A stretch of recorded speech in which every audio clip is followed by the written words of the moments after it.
الحمد لله رب العالمين۔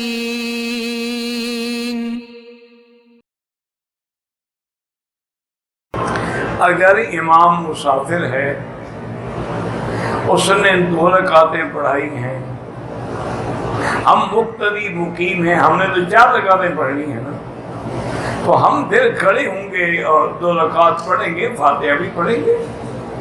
اس لیے حضور پاک جب فتح مکہ پہ موقع پہ تشریف لے آئے تو آپ نے اسی وقت اعلان فرما دیا، حتیٰ کہ نماز کے بعد فوراً بھی جب سلام پھیرا، اتموا صلاتکم یا اہل مکہ فإنا قوم سفر، تم اپنی نمازیں پوری کرو، ہم تو مسافر ہیں۔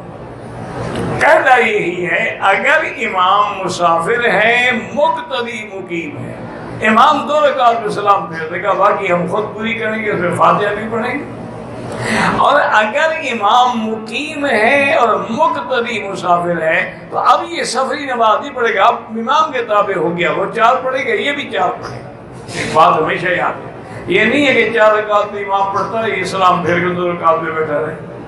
یہ اب امامہ کی اس نے 2 رکعت پڑھنی تھی، لیکن امام نے چونکہ 4 پڑھنی ہے، اسی لیے ہم کہتے ہیں میرا بھائی امام کے بغیر گزارا نہیں ہوتا، ہر حال میں امام کے تابع ہونا پڑتا ہے۔ اب حالانکہ ہم نے دیکھو ہم نے تو 2 رکعت پڑھنی ہے، لیکن امام نے جو 4 پڑھیں گے ہم بھی 4 پڑھیں گے۔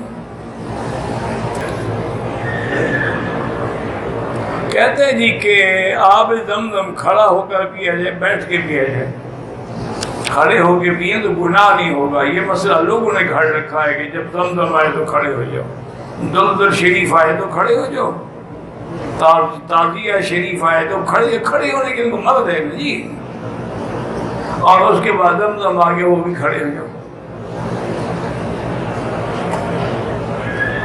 ہمیشہ حضور یاد رکھے، کھانا پینا بیٹھ کے ہوتا، کھڑے ہو کے خلاف سنت ہے۔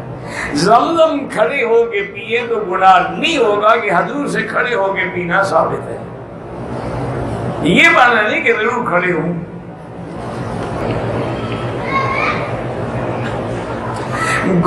دھوپ میں گوشت سکھا کے کھانے سے حضور نے منع فرمایا؟ بالکل نہیں۔